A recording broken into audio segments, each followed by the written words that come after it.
What shows are on BQN, you ask? Well, here's a rundown of some podcasts you might be interested in. All Good Things, a Star Trek Universe podcast covering all of Trek, hosted by Amy, Mark, Christos, Kelvin, and Kristen. Whether you've got Xbox or Nintendo, check out Bargain Bin Gamer, a YouTube show hosted by Davey, a self-proclaimed gamer who specializes in reviewing and showcasing affordable video games. 2 episodes enter the arena, 1 comes out victorious. Join hosts Joe and Kevin, and a guest, as they debate which should win the Batleth battle.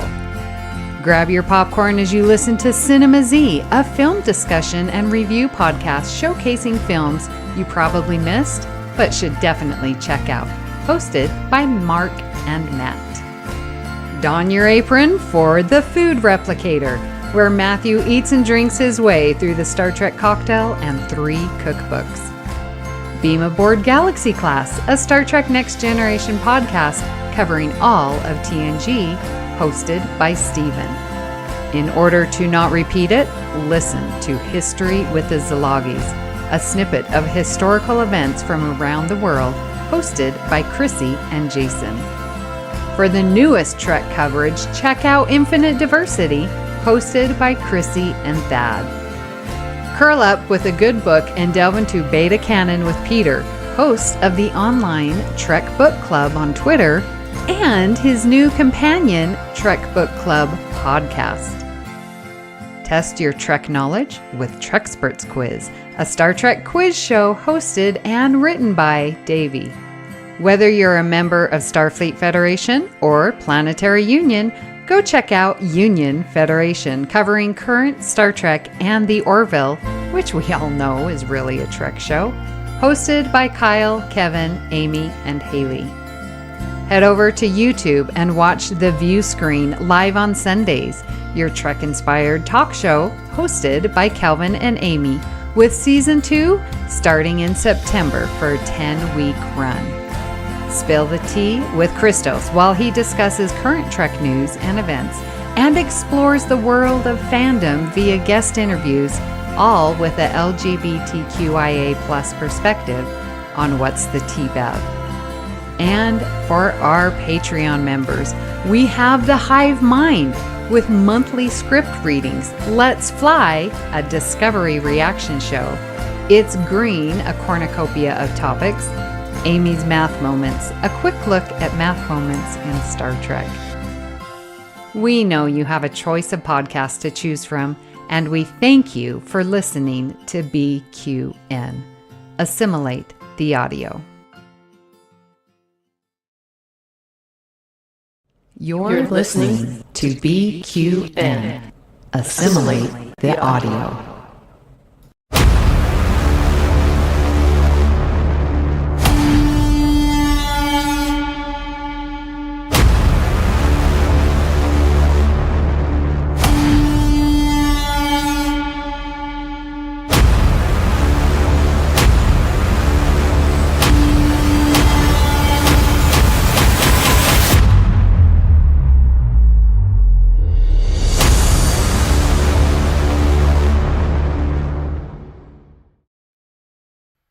Well, hey everyone, it's the BQN Hive Mind back for what me. It's me, Davey, and I'm joined today by Amy Nelson. Hey Amy, how are you? Well, hello there. I'm doing okay, surviving, trying to, at least here in America. But you know, It's trust me, that's a global feeling at the moment. Yeah, okay, good. Yeah. But I was just so excited in our Discord server. I was like, come on, let's talk Trek, because that's much happier. Yes. Let's talk Trek. Do you know what? I've been talking about far too many other things this week that do not bring me anywhere near as much joy. So, Amy and I, let's make a little pinky swear to each other right now that for at least the next hour, the only thing we talk about is the joy of Star Trek. How does that sound? Very good. Pinky sweat. Pinky There sweat. we that side. Anyone listening to the audio replay of this has no idea what's going on. So for the uninitiated out there, the BQN Hive Mind is a regular program where we invite our network patrons, many of whom are busy today because we organised this quite last minute, but we organise them to come on the show with us and have an unscripted, informal chat about whatever's going on in Star Trek right now. And of course, what's going on in Star Trek right now is the final season of our beloved Lower Decks. Aww. Oh, I know. It's so sad to see it go. It is, but I feel with so many things to look forward to, I'm actually okay with it. And sort of as is the trend of short, sweet, and done. And then let's move on to another short, sweet, and done. It seems to be the trend of shows these days. I think so. And I've said to a few people, even though they feel Lower Decks could probably go on forever, these shows have a way of outstaying their welcome sometimes and becoming kind of shadows of what they used to be, especially animated comedies. Like you think of Simpsons, Family Guy, all these shows have been going on for years and years. Does anyone still watch them? I bet maybe they're still making them. But we'll have 5 beautiful, wonderful seasons of Lower Decks where I think there's been so many highs that outweigh the lows. I could barely call out a low. Peanut Hamper. Yeah. How about you? Do you feel the same way? Have we had a good quality 5 seasons? Well, so far. Yes, absolutely. And learning to laugh at yourself, that's what Lower Decks has really taught me to do. And the deep cuts where I think I'm a fan, I'm like, what is that? Oh, they're even deeper. It's so lovely. And I am going to be sad. I'm not a animation type of person. Like I don't watch Simpsons or any of those things that you listed. That's just not in my wheelhouse. But this one definitely was.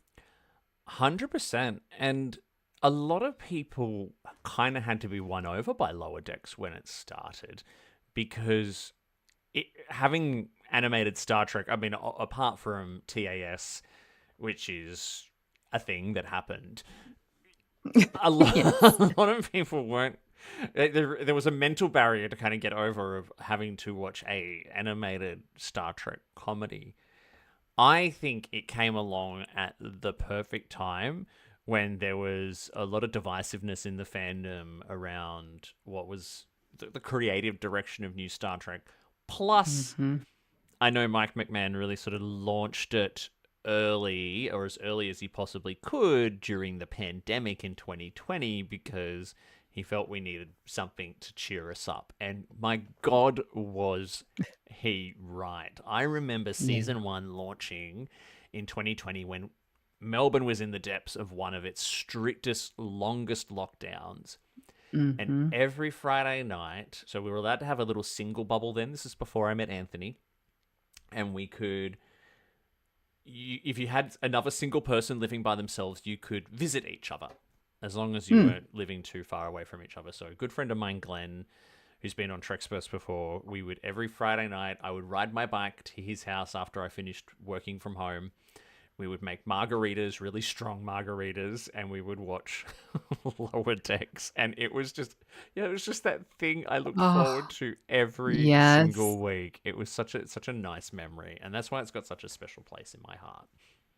Yes, very true. Oh, that's a lovely story. Thank you for sharing. It's okay. Hey, we've got some people in the chat. I can see Jez is in there. That's Jerry Antimano, one of our network patrons who was unable to join us live here, but he's in the chat. So, hey, Jez, good to see you. Anyone else in the chat, feel free to chat along and share your own thoughts as we go through this. Remember as well, if you would like to be a part of any future Hive Minds or any of the other fun stuff we do on BQN for our network patrons, head over to patreon.com/BQN. We offer up a lot, even just for the minimum paid tier. Please join us. Please join us. Yes. Amy, Y- before we jump into Lower Decks, there's some other Trek news I think that we need to touch on. Mm. Hmm. So, for those who have not seen, and it might be hard not to if you live in our little Trek social media bubble, Tony Todd passed away on November 6th, just a few days ago. No. So Tony Todd, he was horror movie buffs will know Tony Todd as Candyman. It's how a lot of people Mm. know him as Candyman, and from movies like The Final Destination. But he was like the guest star to have in 90s TV. And of course, he played so many characters in Trek. Amy, what what is one of your favorite Tony Todd characters or memories? Yeah, obviously Kern, like absolutely love him, Mm-hmm. playing Worf's brother and that storyline through it. One thing that I saw, and I don't know that because you didn't mention it, but he stars in this movie called The Man from Earth. And it's about a man who lives 1,000 years, like that's his lifespan. Yeah. And it Oh, have you seen it? No, no, no. It Oh, sounds cool it though. is so good. Yes. And it just really analyzes like the circle of life. And here's this guy is where he has to move through time and how it gets more difficult in this digital age and social media and stuff like Yeah. that. Um, but I absolutely loved him in that movie. And for me, that's where I see Tony Todd. Yeah. So I'm gonna have to look that up now because that sounds really really cool. And look, you always know when you've got Tony Todd because I mean, he plays such a diverse array of characters. Mm, Everything from Kern to adult Jake Sisko, which I think was right. one of his absolutely stellar Star Trek performances. And he's always Hmm. so different. He always inhabits those characters, but he's still also Tony Todd. That voice, he's Hmm. that rich theater, almost like Shakespearean vibrato in his voice, uh, sends chills. Hmm. Hmm. Yeah, absolutely. And, I was fortunate enough to see him at STLV because he did do some conventions here throughout the years. And I remember, as I do, walking by a table going, oh, look, that's Tony Todd.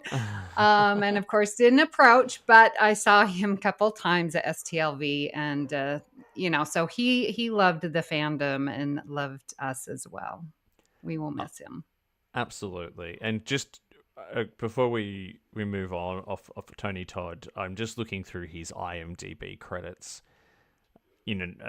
Going right back to the 90s, which is when I remember kind of first seeing him. I mean, he was in MacGyver, he was in Night Court, he was, whoops, I just accidentally clicked on one of the things he was in. He was in Xena, he was in Hercules, he was in Babylon 5, he was in pretty much all of the Final Destination films. And Mm. the list, The Crow. So as he's well known amongst horror buffs because he just said it has popped into a lot of those Stargate, SG1, video Oh, games, yeah, cartoon Stargate, that's shows, right. Angel, Charmed. it's, it's incredible the amount of things that he's been in. So yes, Vale, Tony Todd, you will be missed, but never forgotten. And thank you so much for all of the wonderful, amazing hours of entertainment you've brought us in Trek and in general. Mm-hmm. Ah, moment of silence. Okay, got that out Yes. of the way. I promised things weren't going to get too sad today. Let's jump into Lower Decks season 5. Amy, how are you Yeah. enjoying it so far? I'm gonna be a little honest with you. I don't know if it's because there's been so much time lapse, but I feel like I'm enjoying it less than I did last season. Hmm. And I just feel like 3 and 4, and especially 4 was just every episode I remember laughing, and Hmm. these past 2 weeks, it's just been okay for me. So how has this season been for you? Yeah, I must admit, I'm feeling a little bit of bittersweetness. Like it's not hitting Mm. quite as Yeah. as well as I'm used to it, and I don't know if that's because there's just so much other distracting stuff going on, which we promised we would not talk Mm. about. But I'm I'm finding it hard to kind of almost find the joy a little bit. I'm enjoying Yeah. it. Mhm. I'm enjoying it. But yes, in past seasons I've watched episodes multiple times in the week that they launch because it's so easy to watch, and it's always been this kind of comfort food. And I've also got a lot going on in my personal life as well. I run 50 podcasts. I Planning a wedding, planning a wedding. I've just started a new starting a new job. job. Exactly. Plus, my darling fiance needs to be entertained at all moments in time. So Yes. you'll appreciate this. He's in the next room writing his end of year school reports. So Oh. so that's why I'm allowed to sneak away to do a little bit of this right Yeah. now. But yeah, no, I agree, and it's not that it's not good. I feel that I don't know. Maybe this is not a lower decks thing. Maybe this is just a rest of the world kind of thing. Ah, yeah, that could be. Yeah, that could be it. And here is someone who is definitely going to have an opinion on this, who's just joined us at the last minute. Christos, hello. Hello there. So good to see you. How have you been? Hi. I know. I feel like I haven't seen either one of you in like forever. So, Well, hello.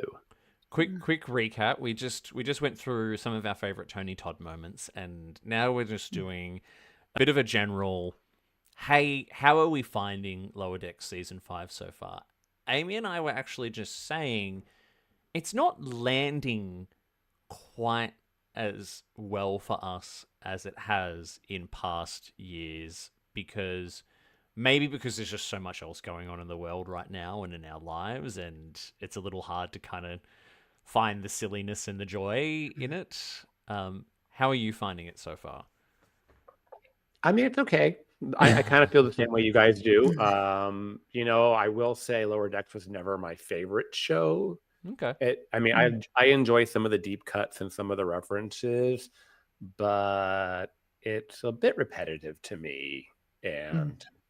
And I think had they maybe skipped last season and moved ahead with the character development that we're getting a little bit now, but I got worn out last season. I think it was too many. It was especially with the Mariner. How many times is Mariner going to have a setback and Mm-hmm. go from all good to back to being all disheveled again and needing to learn lessons? And so in Boimler, same thing. It's like, okay, we get it. You got to get your confidence. So I don't know. Hmm. I think they're not. Maybe the development's not happening fast enough, and that's why I get a little bit bored with it. Yeah. Mm. It's interesting because you've got essentially what is a sitcom, for want of a better description. It's a workplace comedy was how it was kind of originally described, and they're trying to sort of tread that line between a sitcom where characters just hit the same beats and jokes Mm. and character traits over and over again every week, and you laugh. Oh, that's our Boimler. With actually having some really good character progression, and hey, maybe that's why it's good that they're ending where they are now. Because I can kind of see what you're saying there a little bit, Christos. So yeah, we are seeing a lot of the same things. Are you Yeah, noticing that, Amy? I like I said, Yeah, and that's interesting you brought it up because and that we're talking about it, because you're right. You look at season 1 and it's exactly like what you were saying. It's just this episode, and you can watch them in any order pretty close, and it's the same things, your tropes of your sitcom, and you're not going to age. It's just whenever. But I feel like this season, now they're like too fast progressing these characters, where it's like, okay, they're each going off on their little own. I love the different ways that they're grouping, but like the facial hair on Boimler, and it's like all of a sudden he's getting facial hair, and I don't know. I feel like they know this is the last season. And so they're going to just wrap up everything and have the biggest arcs. And I feel like that might be a little too fast for me because I got used to the slow pace. Yeah, Boimler's doing Movember like me. Him and I are just doing the same things. Yes. Well, he's trying to be like his alternate universe self that he Right. met in episode 1, and he stole the pad and all that stuff. So he still has that, and yeah, it's okay. I know there's a lot planned for this season. There's supposed to be some big guest stars and big legacy characters and stuff, and I suppose it's all in the second half of the season. I guess And even, so. yeah, even the last episode's supposed to be several minutes longer than the average episode. So maybe it's going to pick up. I do like that they're a little bit, every episode this season's been a little bit more its own story. And the only thing carrying through is this idea that there's these subspace anomalies that are happening. And, but that was barely got mentioned in this week's episode. Right. But it was there. Well, this is probably a good segue there to jump into the first episode as well, which is Dos Cerritos. So basically, this was a parallel mirror universe style episode, and it was fun. It was fun.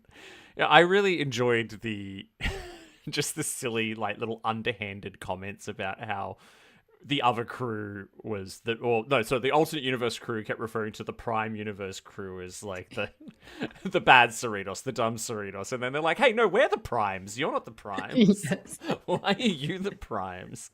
It was very cute like that. But let's start with what we liked about the Dos Cerritos. I'll start with you, Christos. I think it was the stronger episode of the season. So I'll start off with that so far of the 4 that we've gotten. I like that they were like, oh, they're only like 0.002 or 3 different than we are. So it wasn't going to be like going to the mirror universe where it was like the upside down or something like that, right? It was very, it's kind of just like that. If you had made a different decision one day or something, a little slight fork in the road kind of situation, and seeing how they turned out. So they weren't dramatically different, but they were different enough. And I did like the whole, no, we're the prime, you're the prime. You get out of my, Yeah.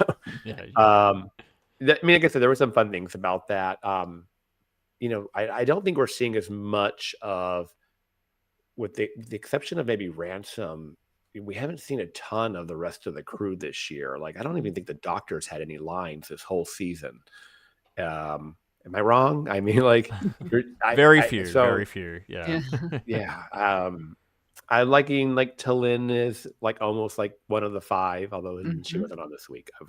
I was actually thinking there's 5 of them now, and then she wasn't even in this week's episode. But anyway, so I really enjoyed the Dos Cerritos. How about you, AB? Yeah, when I think of TNG parallels, and that is a story that's told just through Worf's eyes. And you get to see all the different types of Worfs that there could be. And I think Lower Decks just took that and applied it to every character, which I found so interesting that, okay, Mariner's the forceful one, and Boimler. See, now I'm not going to list them all, but I like that they showed, Boimler was the confident one. Yep. And so you're getting to see the difference, not just all, this is the mirror universe. This is this one kind of universe. Like, we're getting it throughout. And like, that variety was fresh and So I liked that episode. I agree. It's the strongest of the episodes so far. Did you like it, Davey? Yeah, it was I agree. It was a good opener, and it was filled with lots of fun little character moments. I loved that, that the Captain Mariner was she'd gone down the straight and narrow path, but she really wanted to go back to being the rebellious lieutenant, and the little switcheroo that she tried to do. Becky Freeman. Yeah, Becky Yeah, Freeman. There was some really funny moments with that had me cackling, like some of the episodes haven't. That like there's a bit where she comes on screen to try and convince like the Prime Universe captain that it's really her, and she's like, I already know. She goes, Mom, it's me. Last week you asked me to look at that mole, and she's like, I know. Like, I already know it's you. Those are the little joke, like those little fast jokes in Lower Decks, I think is when it does its best work. The element of it that is, I think, maybe a little bit more interesting in terms of like it or not is the Tendi subplot. So I feel like at the end of each season of Lower Decks, one of them's disappeared for one reason or the other. Boimler's done it. I'm pretty sure Mariner's done it. Captain Freeman did it. Like it's yeah, and now it's sort of Tendy's turn to have a little multi-episode arc to finding themselves and then eventually coming back. And I don't.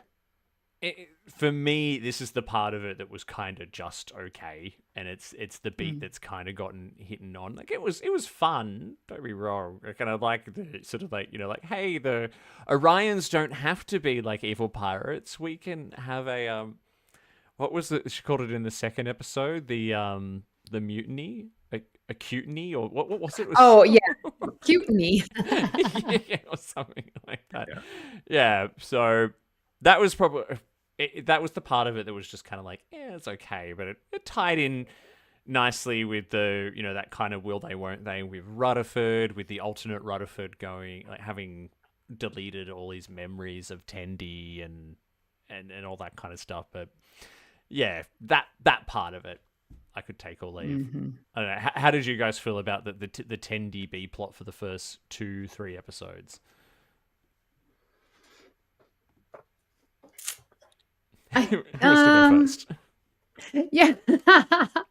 Well, I feel like I enjoyed it while I was watching it. And I love that we get this backstory with Tendi and the Orions. And I love that we're building off like the scientists from these old scientists, that crossover. And, we don't have to always be pirates. And, we can use strategy in our mind to, get the ship or, get this. And so I like it because it's showing us, if we can take a different path, and could be more difficult, but we can take a different path. So I guess I liked it for that.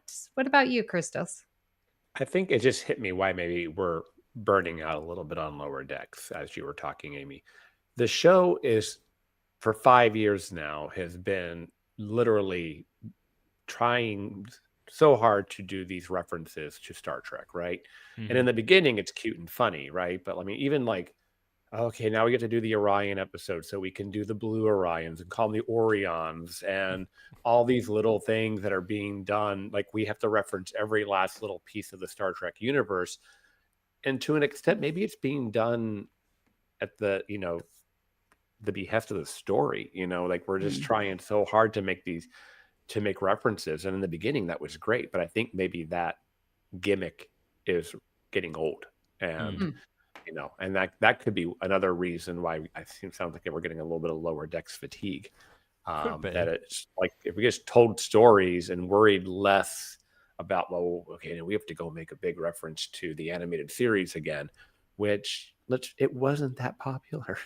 We have to reference the animated series. It was, over before I was ever born. Yeah, it's funny. So maybe that's it. But I'm on IMDb at the moment, and there is the first review just says, the show feels very dragged out at this point. Oh. Yeah. And it doesn't have to be, I guess. I'm not saying, yes, if it's going to keep going this way, maybe it's okay that we're wrapping up this season, but they could have just like focused it on it being an animated show and move forward with missions. But I think like it goes out of its way to go figure out what nook from the Star Trek universe that we can go find. I mean, yeah, I'll stop there because I've almost started talking about the fourth episode. I think talking about the Tendi subplot is a good place to jump into the second episode, because it's more of a little bit more of the A plot, I think, in this episode. The A and B plots seem to be getting a fair, even amount of time, I'm finding in this, but in Shades of Green, this is where we have the big race to help stop the conflict that Tendi has started, because basically she acquired that ship in the first episode through non-Orion kind of means, and that got the Blue Orions pissed off. I mean, I personally found the presence of the Blue Orions quite funny. And everyone going, yes, they're canon now. Like, that was... that part And that's made me from animated, right? Yeah, that's how they looked Yeah. in the animated series. They were blue and had the goggles and the green suits. Yeah. Yeah. Even Orion being said versus Orion and things like that. Exactly. I mean, I'm fine with it. I don't have a problem with it. It's just like, oh, I don't know. Like I said, I think we're going out of our way, and they've got the really dark green ones from TOS and Discovery. It's like, okay, I get it. We're kind of showing, different, maybe ethnic backgrounds of the Orions or the Orions, but like, I don't know. Like I said, do we have to, keep referencing ourselves? Mm-hmm. And then the other oh, sorry, go ahead. Oh yeah, I was gonna jump to the other plot with Tendi being an ant. I was like, oh yay, because I'm an ant. I'm Aunt Amy. So I really felt for her, and she was trying to protect, but again, it's just this trope of miscommunication, folly of errors, hijinks ensue. But it was cute. Yeah. Yeah. And it's a cute, lighthearted episode, I feel like. And then the flip one on this one is what the other society that has they're demonetizing, or yeah. So I loved that. Kind of comes I had a hard time with that part. Yeah. Oh, did you? Yes, because Starfleet is going to give all this wealth, albeit not wealth to that civilization, but wealth to one family who is very well influenced in that culture. I mean, this is Klingons and Worf and disaccommodation all over again. You can't, that is Starfleet putting the thumb on this family's money, ergo power and wealth within a non-federation. Shit, yeah. Exactly. Yeah. It's a non-federation species. Yep.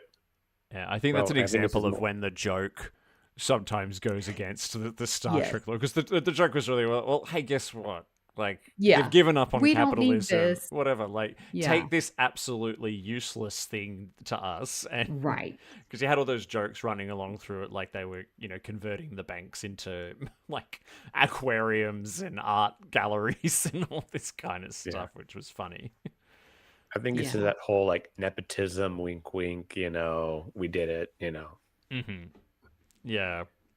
There was some funny attempts at sort of social commentary through that whole story of the planet giving up on capitalism and the ultra rich people who were trying to cling on to it, but they didn't really have the resources or the know-how to be like terrorists or anything like that, so they had to reprogram their gardening robots to be their guards. Like, I will prune you.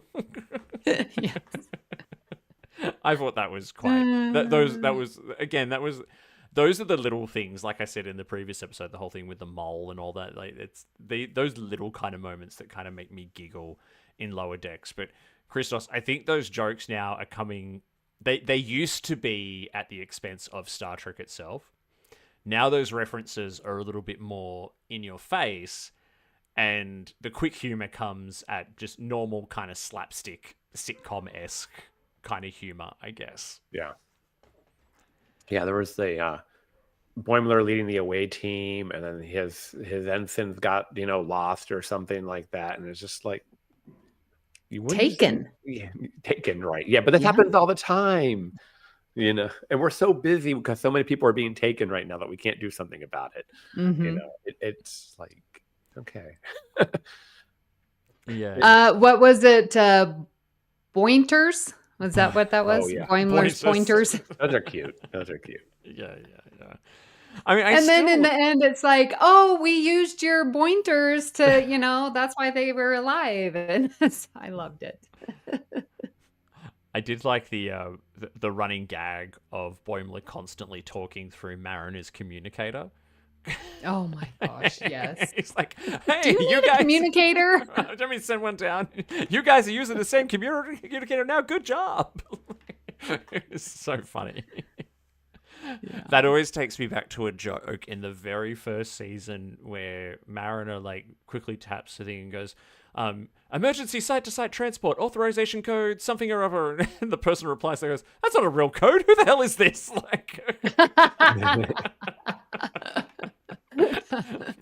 That was, little stuff like that always kind of cracks me up a little bit. Yeah. And I think they're going back to the Tendi as well. I liked the I liked the sail ships, the solar sail ships coming in, and that was how they were doing the Great Race. That was fun. That was Yeah. Something we've seen in Star Trek before, but nice to see it again. Yes. Yeah. So let's jump into the next episode, which I don't know. This episode and the episode that just was on this week are probably competing for my least favorite, to be honest. Mm-hmm. So the best exotic nanite hotel.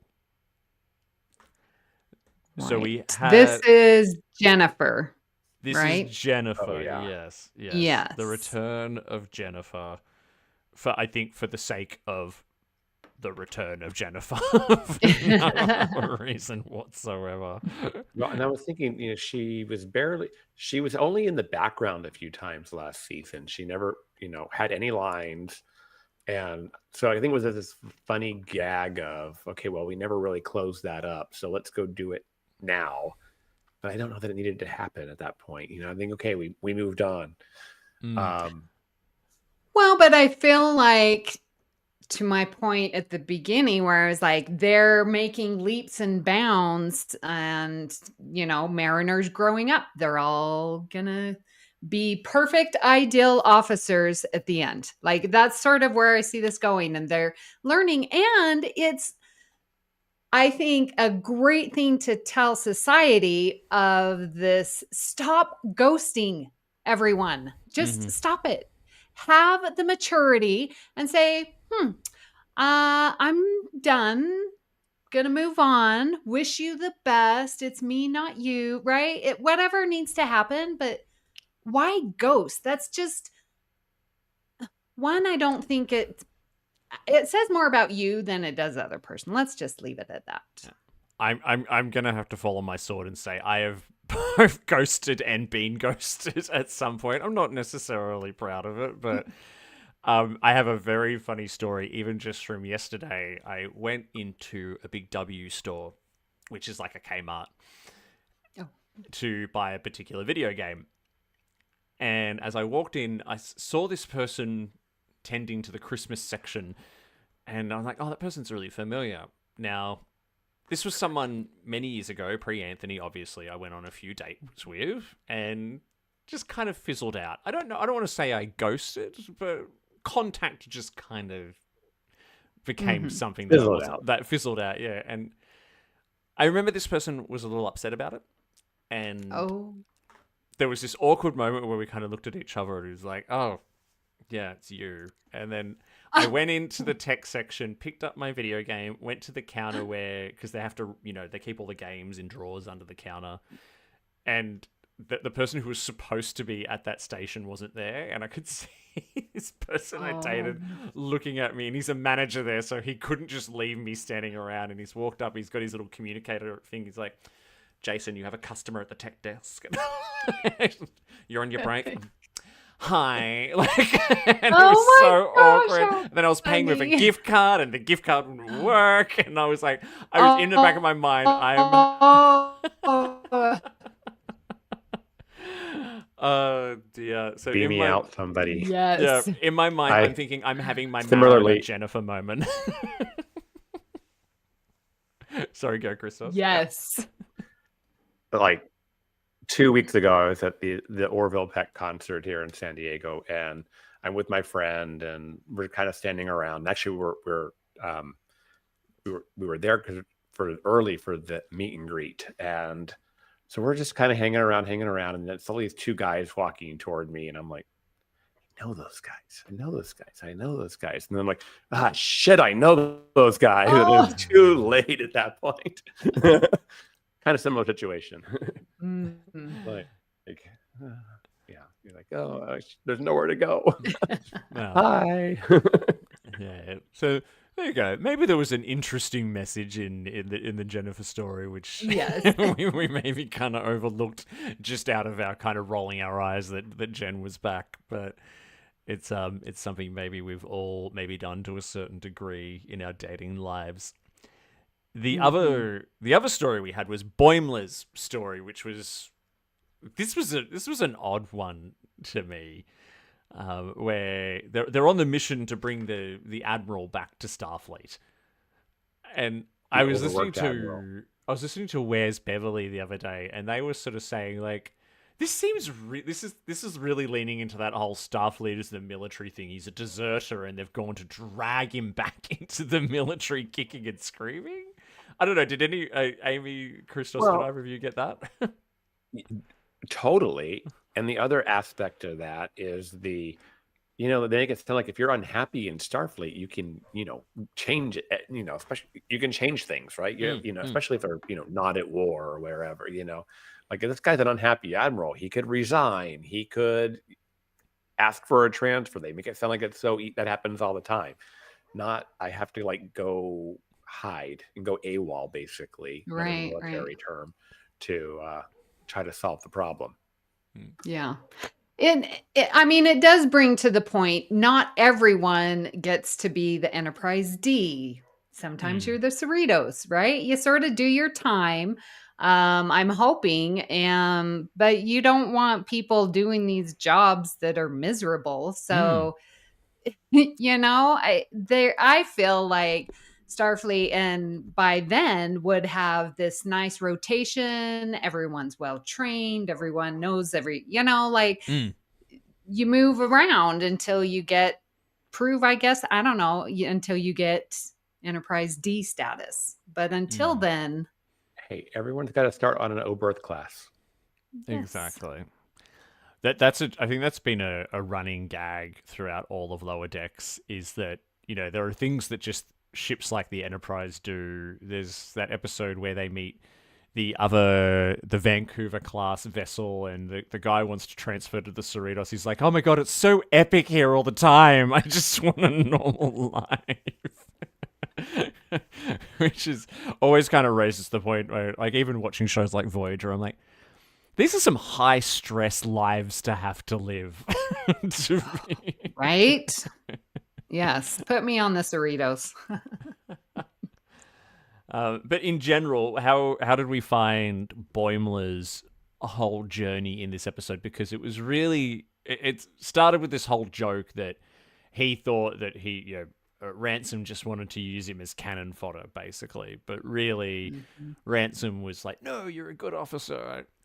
Personally, I felt like the whole cannon fodder thing wasn't landing for me quite so well. I mean, I appreciate it. Like, I love Boimler. I think he's adorable, and I love that he's kind of getting this weird little confidence about him. But it was an odd way to kind of do it. Christos, how did you find it?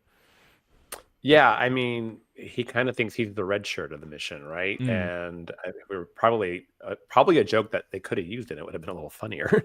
But like, yeah, and it turns out once again, no, we think you're a good officer, and we trust you, and we want you because you're prepared and you're ready, and it's a good thing that you got picked for this mission, which is what he starts off thinking until that other guy got in his head.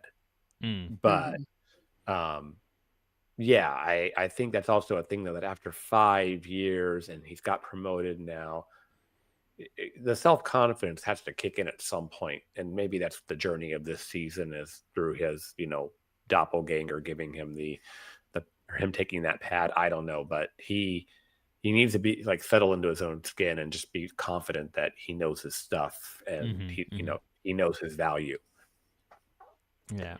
You know what I loved about this storyline, probably because it really hits home to me, is when you are going to be the worst critic of yourself, like we just are. And when you feel like, oh, I'm not good at this one thing, and then it's like, oh, exemplified when you're chosen to be on this away mission. And so he's feeling very inadequate, imposter syndrome, all of that.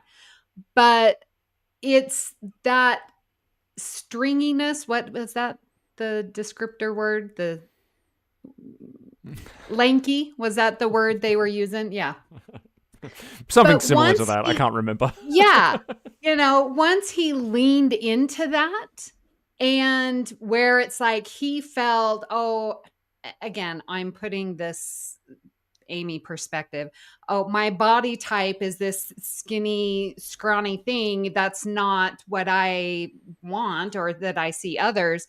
But yet, that's the thing, one of the reasons why he was chosen, like his linkiness. And so when he puts on sunscreen and slips away and saves everyone, like, lean into what you think is your weakness, because it's probably what others recognize as your strength. And Mm. I love that life lesson. If we can lean into that, it's going to only make us better and greater. Well, it's kind of like that whole "you do you," and love yourself. Mm. That there's accept who Yeah. you are.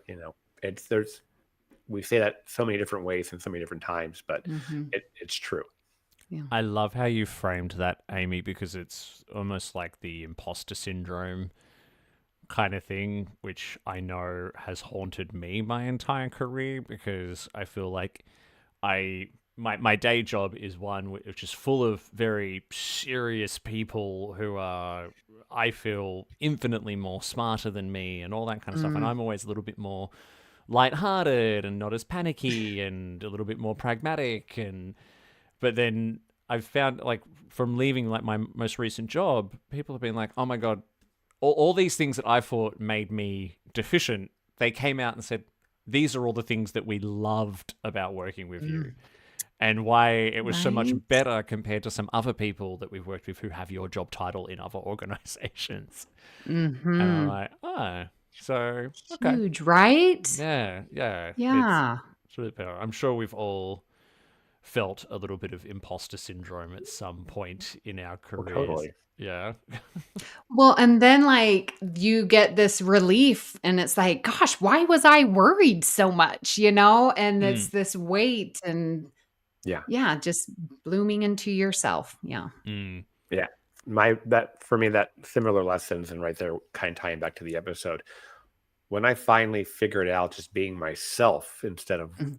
trying to tone myself down or be what I think people want me to be or what I need to be. Right. But I've had more success in being myself than I ever had at trying to conform or fit in or blend in or pass. yeah, absolutely. Before we jump onto the last episode, I just wanted to point out Jez's comments in the chat about our earlier discussion around everything being so epic. He says, give me an assignment on a small Nova or Saber class starship patrolling the least hostile part of the Alpha Quadrant. I'd be a happy chappy who needs the constant stress of a defiant Voyager Enterprise. As long as I have a holodeck, gym, and a replicator, and a window in my quarters, I'd be set. Yeah. That's that's my Star Trek dream too, Jez. Just a nice cruise through the unknown, getting to see some cool stuff without necessarily having my life and my the existence of all humanity come into question every few weeks. Right. One little point I'd like to make about this third episode that I really liked was I liked Talin's story in that episode. I love that she was kind of fangirling, but only in a way that a Vulcan could. I was really it was more a little bit more of a glance into the character, and I do like Talin's character. So I think she's like Savick meets Valaris in some ways. It's kind of funny.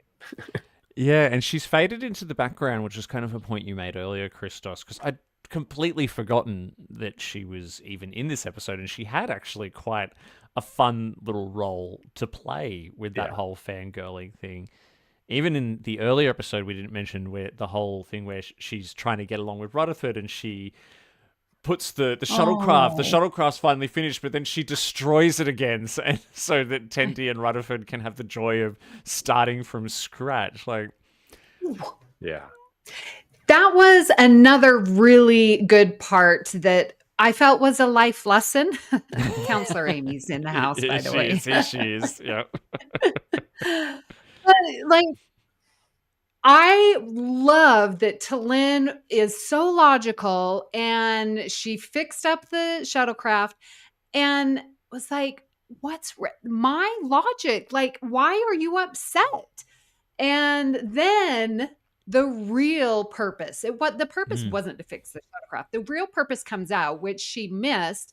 And she immediately was like, oh, my logic is flawed. I'm not going to be mad at you for getting mad at me. I misunderstood. And like, she took ownership.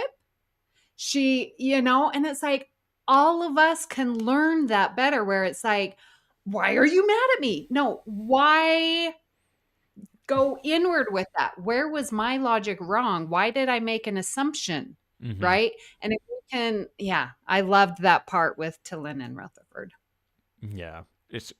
And that's one thing that I think Lower Decks does really well. It is peppered with these very cute character moments, and it's one of the things that makes it stand out. And I've often thought this about sitcoms and animated comedies, shows like Schitt's Creek and stuff like that, where you've got these OTT characters, but there's always a bit of heart behind it.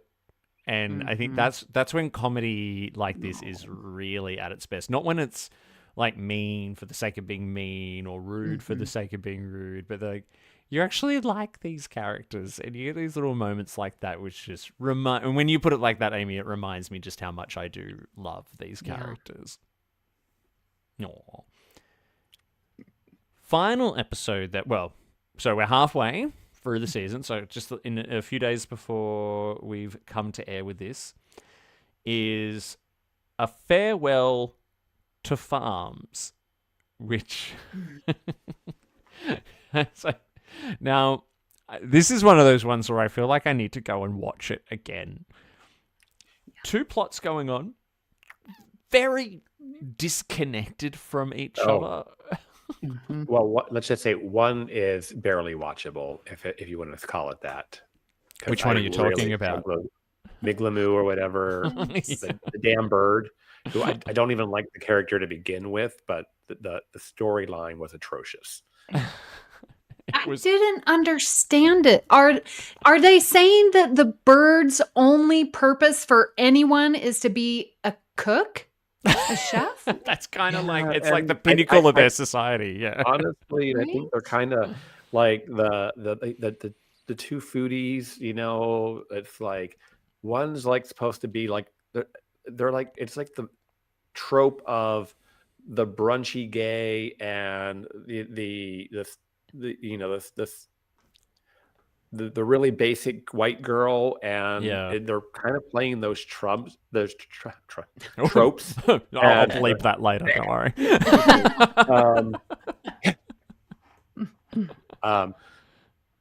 Like I said, it's cringy. It's cringy because I feel like you're it's like I said, are you making fun of? It just wasn't landing right. I feel like it's also the jokes about foodie culture are a little bit on the dated side as well. I feel like that whole explosion of online foodie culture has actually tapered out a little bit because it's become quite expensive for a lot of people Yeah. to be able to kind of maintain that kind of life. But linking it to the birds, and they've done this before where you've got, the species like the doctor who's a cat, where they play on, the having the tropes of that particular species, so all the ruffling of the feathers and all that kind of thing. I did find it funny that their planet was called Cloaca, but I mean that was probably the only thing that made me giggle with it. It felt unusual when the episode started, Christos. I thought that it was going to be one of these like single A plot episodes like they've done before, right? With the Klingons, the different opening, not the usual opening credits, all that kind of stuff.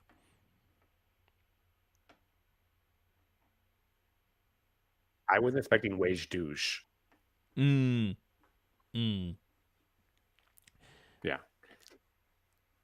Sorry, I cut out for a second. Yeah. Yeah, I was expecting a wage douche type episode where, okay, this is not going to be about our characters, but then Mariner shows up, and so it does become about our characters. But I did like that they did the different opening credits. I thought that, and I thought the score through that was also very nice, so I'll give it that. But the brothers were supposed to be very Jean-Luc and his brother. I don't know if you guys were picking up on that, even down to the overalls that the other one was wearing. It was kind of like Jean-Luc's brother. I mean, I thought that there was a lot of parallels. And they did the blood wine, and yeah. So they were, and of course it's like brothers, right? And that's what brothers do. So I thought they were playing really a lot off of that episode from TNG because I agree. With the relationship. But so that was a kind of cute. And I don't know if the Klingon woman in the bar was Mary Chieffo, I think.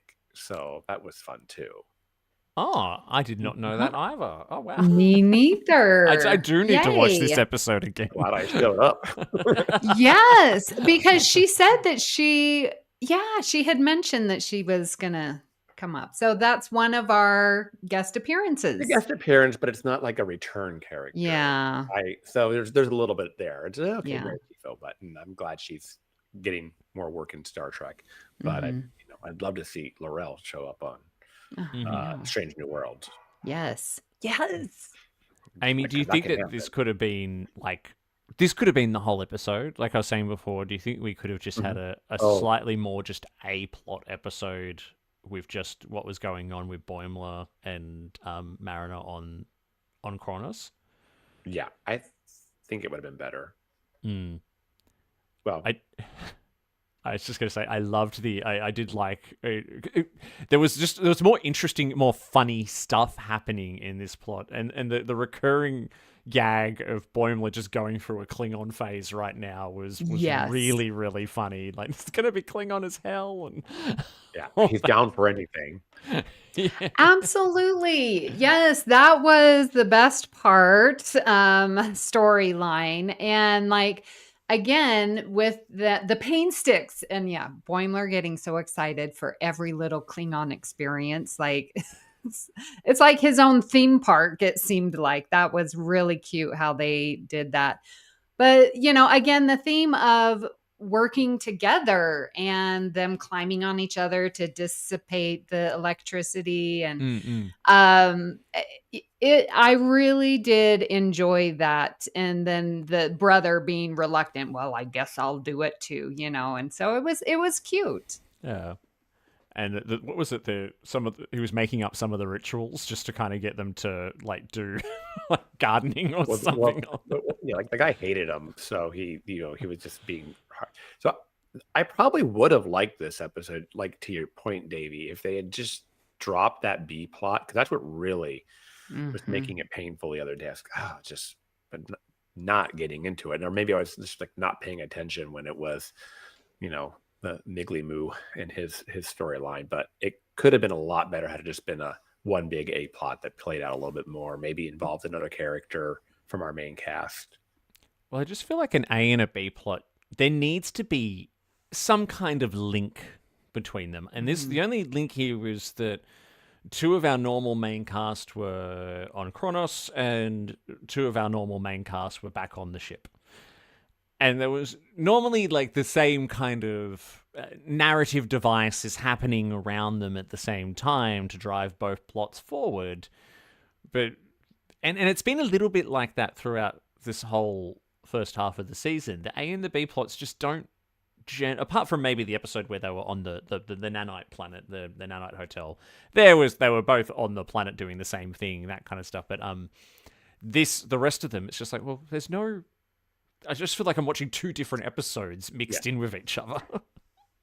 So the only connective tissue that I found was in the characters, Dr. Miglamu and the Klingon captain. They were doubting themselves. And so were requiring on others to buoy them up and say, yes, you are worth it. You don't have to be a chef. You are a great psychologist. You know, the Klingon, we can work together and we will get you back into being a captain because we believe you're a good captain. So like both those characters were doubting themselves, and that was my only connective tissue. And I, like you, Davey, wanted more like connective in this lower decks universe, not this meta connection. And like with the Miglimu storyline, he's like, okay, he's like doubting himself, right? To your point, Amy, and he's not being who society expects him to be. But at the same time, it's like the really toxic. I want these two people who are toxic to like me. Yeah. You know, it's like when you want people who are like, it's like it's very high school in a sense of wanting the popular kids who to like you, but the popular kids are awful people. You know. Or these people saying that this food is not good. Like, what are you talking about? Like, you literally are wrong. What is that called? Gaslighting. Yeah. And like, Freeman's like involved with this too. Like, yeah. There was a slight bit of satisfaction in how they turned the Miglimu plot around at the end. That part did make me laugh when they eat the oysters and it, like they are literally shit. Like we replace them with shit, and because you're back on your home planet, you're like, oh, delicious. That was funny. Okay, if anything's even remotely saved it, I thought it was that. Right, but when we have to resort to potty humor for it to finally be funny, yeah, I'm not doing so hot. Yeah, fair enough.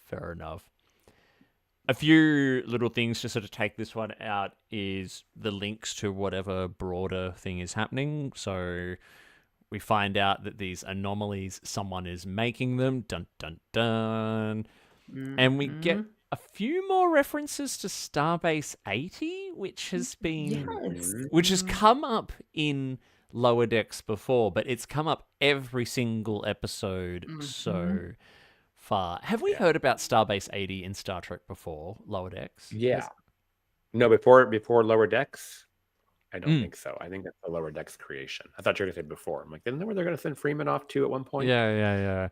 I was trying to remember if it was the starbase that Admiral Riker was stationed at in Imzadi, because I only read that for the first time recently. And I remember memory out, I can tell you. Yeah. So something's coming up with Starbase 80 next week, because that's the title of next week's episode. Starbase 80. Yeah. So go, Christos. Okay, I just did a memory alpha, and Starbase 80. The only references are in Lower Decks. There we go. Okay.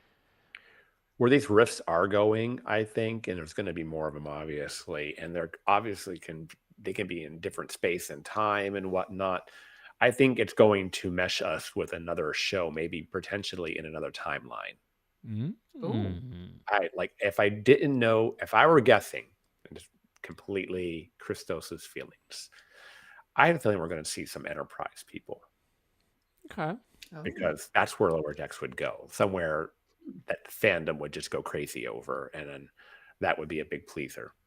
And we have heard of some interesting leaks about there's cameos that have been shown in the trailers, but then there's some cameos which have been accidentally leaked by some actors which I won't name here because I don't want to spoilers for people who potentially avoid those kind of things. But Amy, where do you think it might be going? Wow.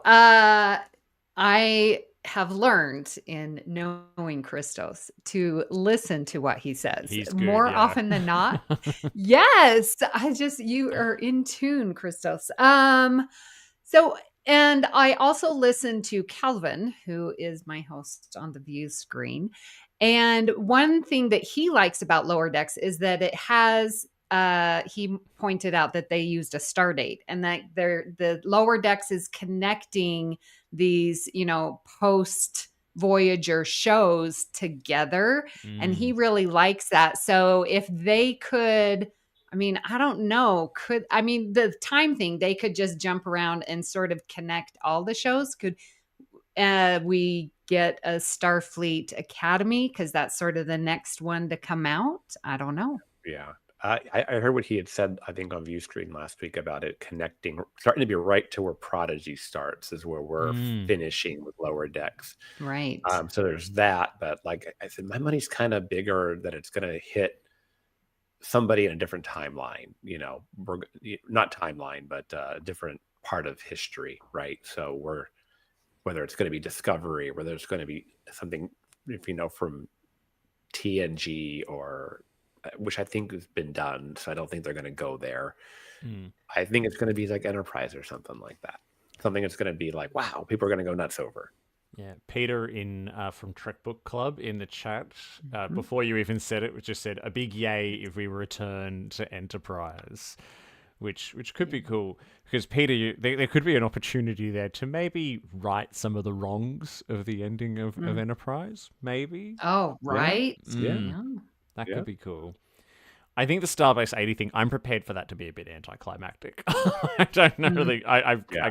I think it's just going to be some awful Starbase with awful people, and that's going to be the whole joke. Yeah. It's just not going to be anything overly. I mean, it could. I'm willing to be surprised. Yeah. Well, is that where those bank of evil computers are? Is that Starbase? No, that was in the Daystrom Institute, wasn't it? Oh, okay. That's Daystrom. Okay. Yeah. I wouldn't surprise me if we don't not see them again. I think we will. Sorry, we will see them again. Please, can we not? Yeah, I'm done with them. Yeah, me too. Yeah. No, Jeffrey Combs aside, we love Jeffrey Combs, but we don't need. He can come do something. Come do another character. Yes. BYU. Yeah. So that kind of being said, we know we're getting Harry Kim. That was very out there in the trailer. But if you guys could have a cameo from somebody here in the next 6 episodes, who would you want it to be? Oh, just like, what is your what gratuitous desire there? Pulaski. Not that she ever will, but if they actually did Crusher and Pulaski together, like in a non-threatening way, I might like that. Yeah, bring them both on together. Justice for Pulaski. Yeah, that would be nice. That would be nice. Gosh, there's just so many and to choose from. Pulaski. Gosh. I think Dempsey loves you now, Davey. Yeah. I mean, we've already had Troy, so I'm good. Yeah. Yeah, you're right. The whole Parthenon that you can kind of choose from. And because we've had Prodigy, like I would normally say Wesley, but I got like all of like my Wesley dreams come true in Prodigy. Like that was I could not have wished for a better extension of his character, even if he was a little bit too much like Doctor Who. But it was it was nice to have him back. True. Yeah. You can't pick one, Amy? Okay, I did have, what if we had a crossover between Lower Decks and Prodigy? Ooh. That'd be cute. To have the two animation styles together? Like, what if they ran into Doll? Yeah, that would be cool. That would be cool. Yeah. Or have, like, similarly to what you did with, or what we did with Strange New Worlds, like one would have to conform to the other, Right. So Yeah. you'd have to That's. see it slightly redrawn. Mm-hmm. Mm-hmm. In fact, you Well, would have to, because it's a completely different style of anime, Yeah, completely it different is. It artists would that be. work on Oh, Prodigy and yeah. whatnot. I mean, I doubt they'll do it because Prodigy got so old. We're not Yeah, talking about that. But yeah. mm, Mm. I know, and that's been this kind of the sad thing as well. This is the third trek that's ended this year. Like, because was Discovery this year? Discovery was this year, wasn't it? Yep. Yeah, it Discovery was. ended, Prodigy God, what has kinda happened to ended. this year? What has happened to this year? Seriously. I'm Yeah. definitely doing a lot of rewatching again, because there's not obviously hasn't been a ton of new Trek. Mm. Mm-hmm. I've been reading, right? So I've been really diving into the Trek books. Old and new. Christos has got something to show us. Yeah. Because it's I a was nice talking way to. about this in our chat the other day, but I'm like, Mm. I'm Yeah. all about this. And so I just finished this one, the Pliable Truths, which I just. Oh. I'm gonna talk to him. He just started following me on Instagram last night. Dayton Ward. So so I'm Same. going to ask him if we can talk about this book. Yeah. Oh, he must. He's so nice. I want to talk to him about that book, because that's a great book. Yeah. We need to get him on a BQN show, Dayton. If you're watching, listening. Yeah. Let's do that. Peter. They start following you Yeah, too, yeah. Davey. Well, actually, we do. We did try to get him on view screen, but Okay. he couldn't make it for. I know. What a shame. Well, Pliable Maybe Truth is a season really 3. cool book.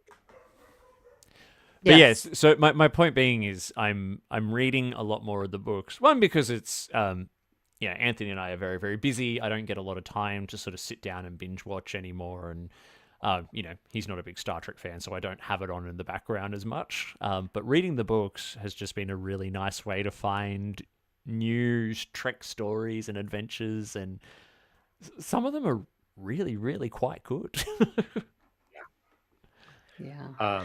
I've been reading those, and I've been reading a lot of I get Star Trek magazine, but I don't always get a chance to read it, because there's articles in there, and then there are stories. There's a lot of short stories. So I've been kind of reading some of those, because they're great. They're little short stories. And there's even a digital supplement that goes with that as well. And there's more short stories. So little adventures here and there, that kind of, some of them are very recent stories, like Picard season 3 takeoffs and things like that. Yeah. I've been reading Nana Visitor's Open Channel book, still working through that. It's beautiful. Yeah.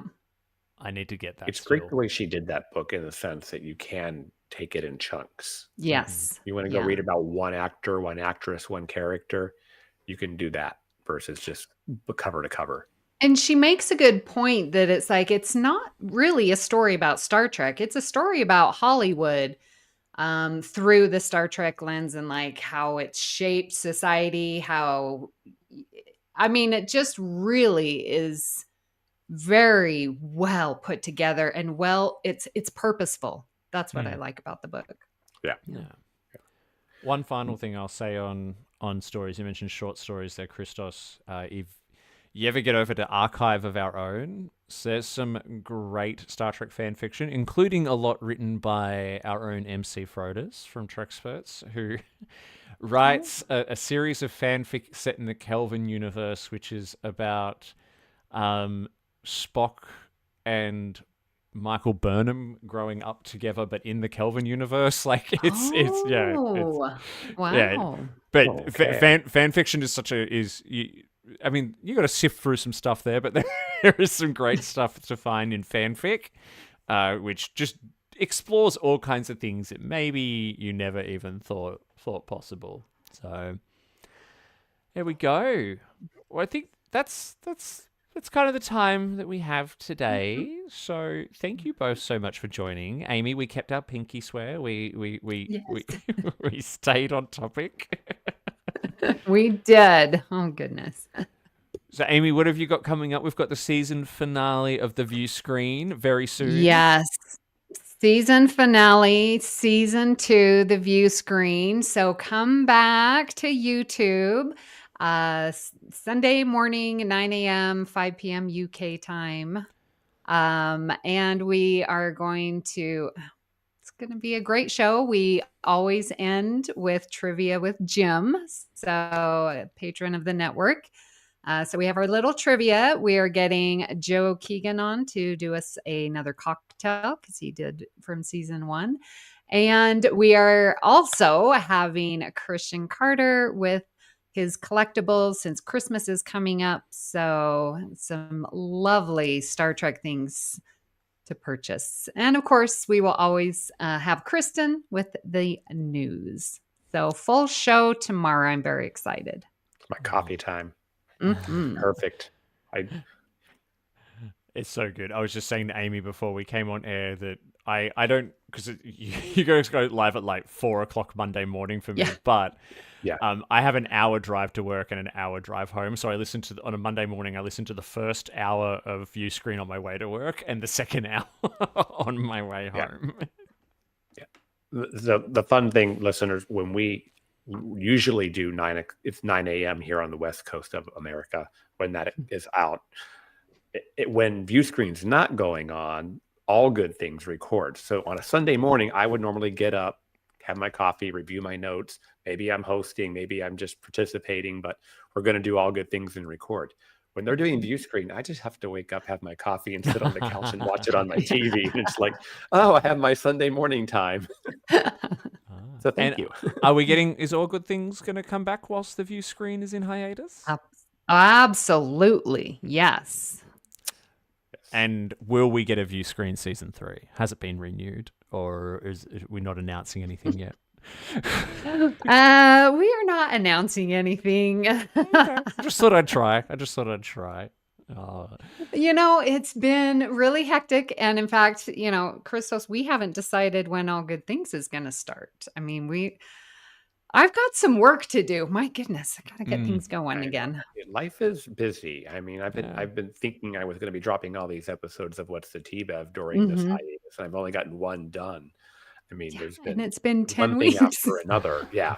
I've traveled more for work this year than I ever have in my career, and when I'm not traveling, you just kind of want to rest. Yeah. Yeah, and the silly season is upon us, which does make it hard. Oh yes, there's always something going on. And well, we do look forward. If you do have some What's the Tea, Bev, it's one of my favorites. So if there is something, if we've got some stuff coming up, that's exciting.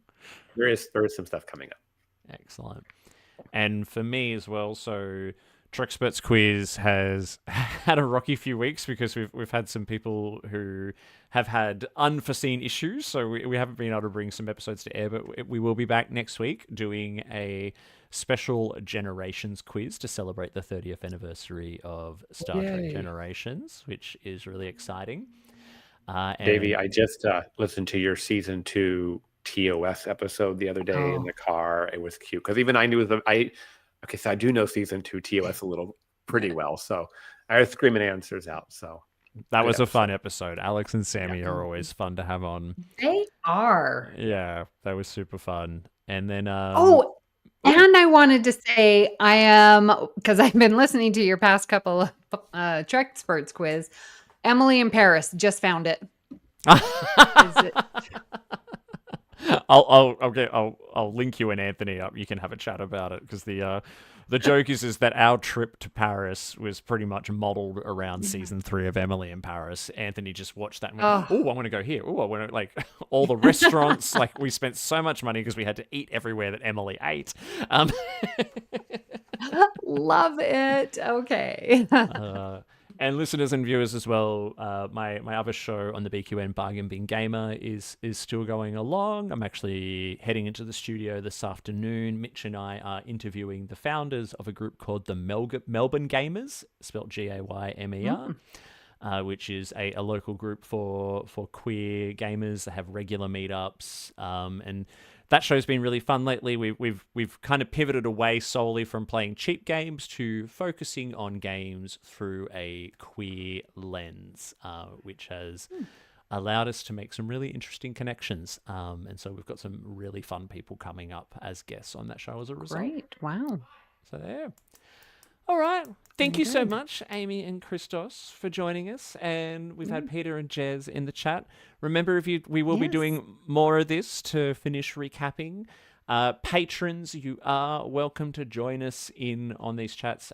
So please head over to patreon.com/BQN and keep an eye on your Patreon messages for when we do more Warp Me. We'll see you next time. Thanks, everyone. Bye.